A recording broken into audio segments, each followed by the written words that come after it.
Sir, எவ்வளவு நாளா business பண்ணிட்டு இருக்கோம், எப்போவாச்சும் இப்படி ஆயிருக்கான்? செக் பாஸ் ஆகலன்னா என்கிட்ட நீங்க கேட்டிருக்கலாமே சார்.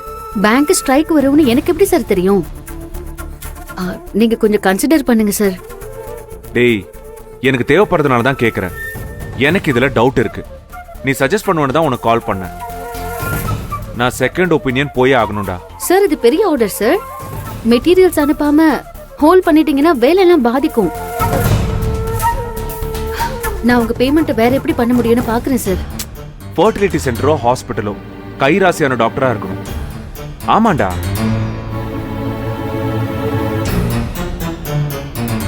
ஓகே சார், நான் கேஷ் பேமெண்ட் கூட பண்ணிடுறேன். ஆனா மெட்டீரியல்ஸை மட்டும் கொஞ்சம் இமீடியட்டா அனுப்பிடுங்க சார். தேங்க்யூ. சரிடா, ஓகே. கொஞ்சம் உடனே அனுப்பு. ஓகே. ஏங்க, ஒரு முக்கியமான விஷயம். என்ன விஷயம்? நீ சொல்ல வந்த விஷயம் என்னன்னு சொல்லு. நான் தானே முதல்ல என்னன்னு கேட்டேன். கேட்ட மாதிரியே நீயே முதல்ல விஷயத்தையும் சொல்லு. சரிங்க, நான் சொல்றேன். நம்ம மெட்டீரியல்ஸ் வாங்குற டீலருக்கு பேமெண்ட் ரிசீவ் ஆகலன்னு மெட்டீரியல்ஸ் அனுப்பாம ஹோல்ட் பண்ணி வச்சிருக்காரு. ஐயோ, பேங்க் ஸ்ட்ரைக்ங்கிறதுனால செக் பாஸ் ஆகல.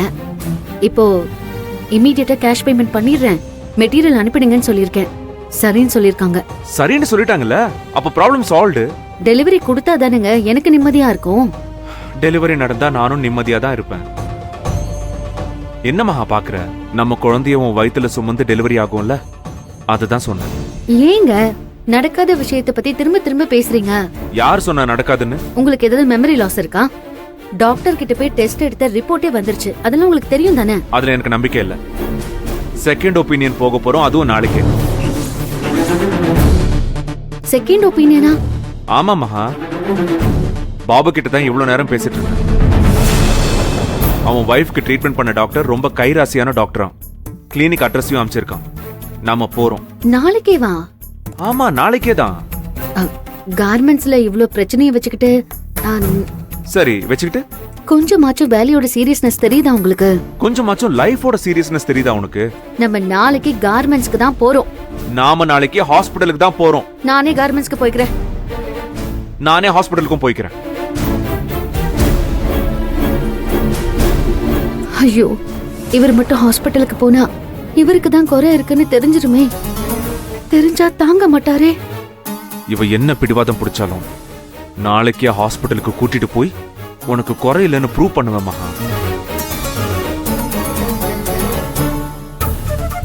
ஹாஸ்பிடல் எங்கேயும் போகாத, அங்கேயே தான் இருக்கும். மெட்டீரியல்ஸ் வர வரைக்கும் கார்மெண்ட்ஸும் அங்கதான் இருக்கும். இப்ப கார்மெண்ட்ஸ்க்கு என் கூட வர போறீங்களா இல்லையா? நீ என் கூட ஹாஸ்பிடலுக்கு வர போறியா இல்லையா? நான் வர மாட்டேன். நானும் வர மாட்டேன்.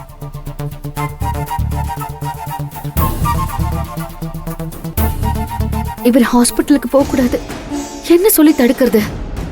எப்படியாச்சும் மகாவ நாளைக்கு ஹாஸ்பிடலுக்கு கூட்டிட்டு போகணும்.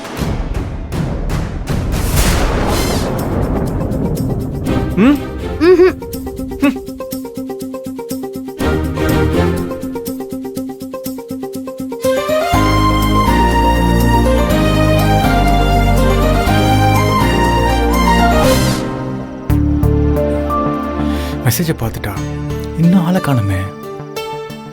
ரொம்ப வெயிட் பண்ண வைக்கிறான்.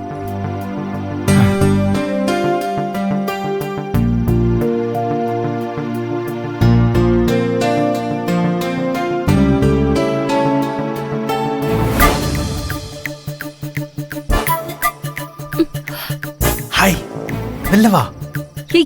போடா. அகிலா, வெளியில வா. முடியாது, போடா. வரமாட்டியா? ப்ளீஸ் டி, வாடி. ப்ளீஸ் டி, வா. உன்கிட்ட பேசணும், வெளியே வா. முடியாது, கிளம்பு. ப்ளீஸ் டி, உன் காலில் வேணா விழுறேன்பா. வெளியே வா. வந்து தொலைறு. சூப்பர்.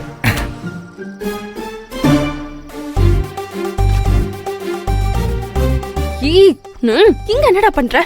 இந்த நேரத்துல வந்திருக்க? எந்த தைரியத்துல வந்த? எல்லாம் என் பொண்டாட்டி இருக்கிற தைரியத்துல தான். என்ன பண்ற? அம்மா வந்து அவ்வளவுதான். கோகிலா வந்துருவாடா. என்னடா பண்ற? முதல்ல நீ கிளம்பு. என்னடி நீ எப்போ உன்னை பார்க்க வந்தாலும் போன்னு விரட்டிட்டே இருக்க. கொஞ்ச நேரம் பேசிட்டு கிளம்புறேனே. இப்ப என்னடா அவசரம்? காலையில காலேஜுக்கு போகும்போது பேச வேண்டியதானே? காலையில தான் உன் அழகான முகத்தை நீ மூடிப்பியே.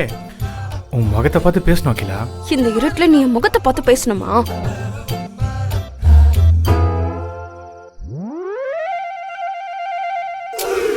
அப்படியே ஜெராக்ஸ் காப்பி மாதிரி இருக்கேடி